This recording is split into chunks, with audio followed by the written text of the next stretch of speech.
From the News Channel 5 Network, this is Inside Politics.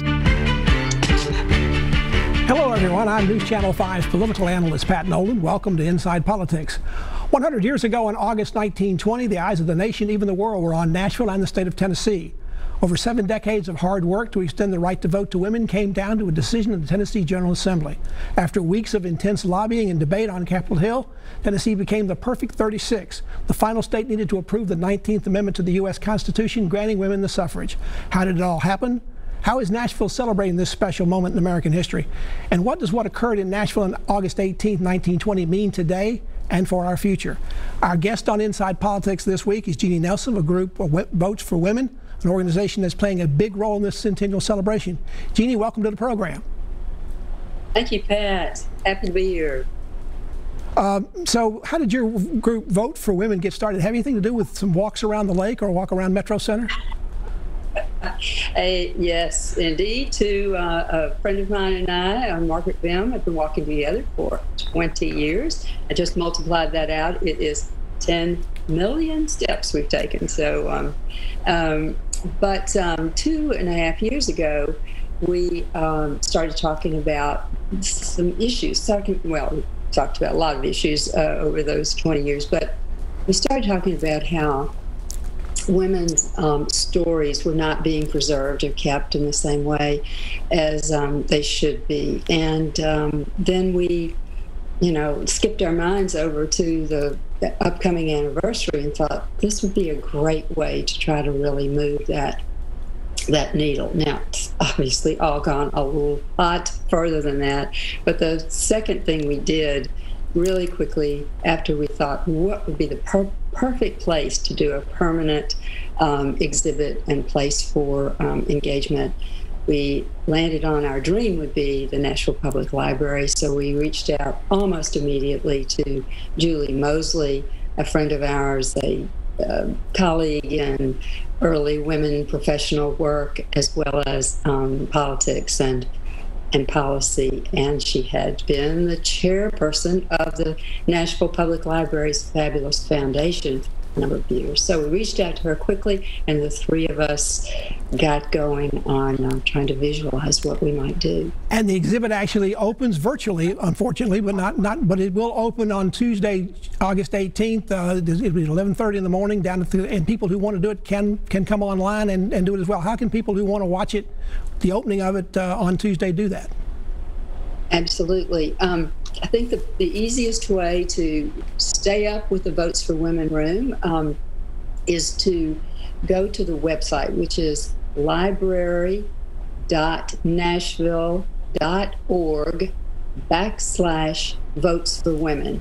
And there you will see how to watch the virtual opening, which is going to be a great half-hour production that Channel 5 has made possible, frankly, and it's going to be really great. You will come to understand the room and how exciting it is, and you're going to see our special guest, Roseanne Cash, who is one of the most soulful and smart and has a great voice she's going to bring to it in multiple ways, as well as the Youth Poet Laureate.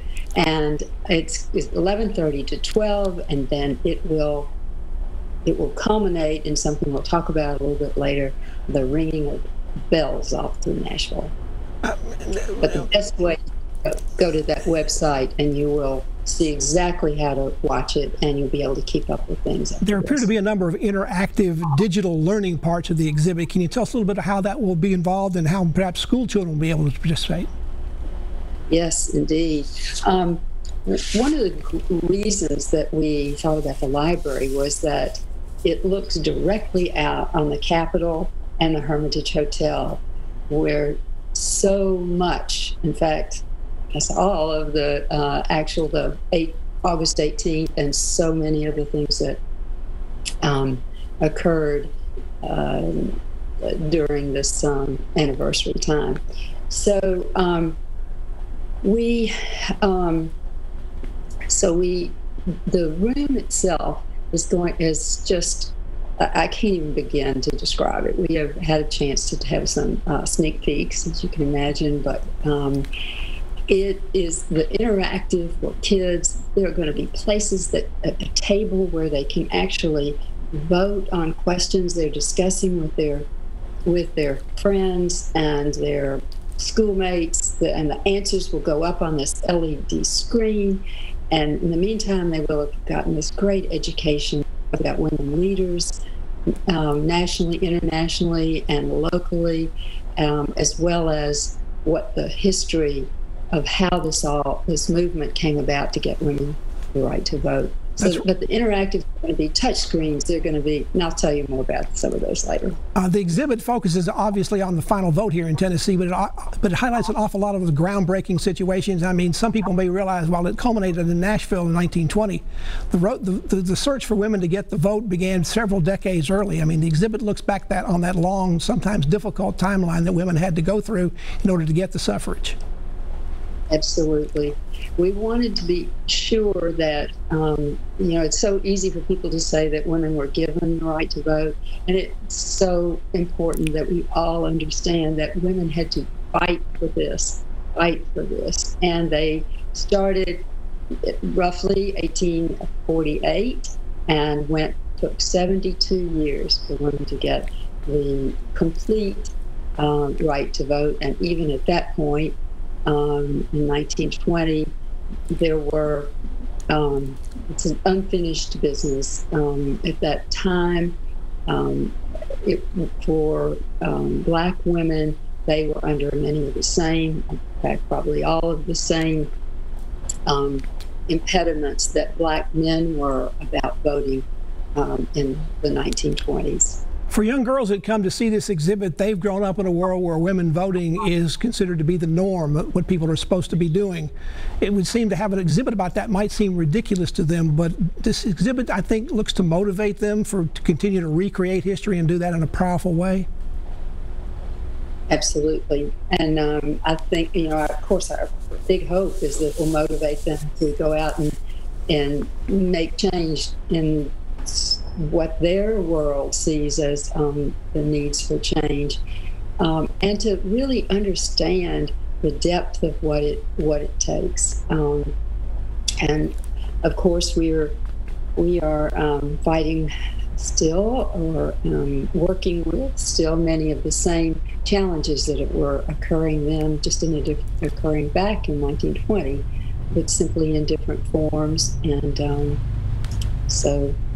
Yes, motivation when they leave the room. We want them all to feel challenged to go out and do something, hopefully related to the vote, and hopefully related to understanding their own power and understanding the power of coalitions. And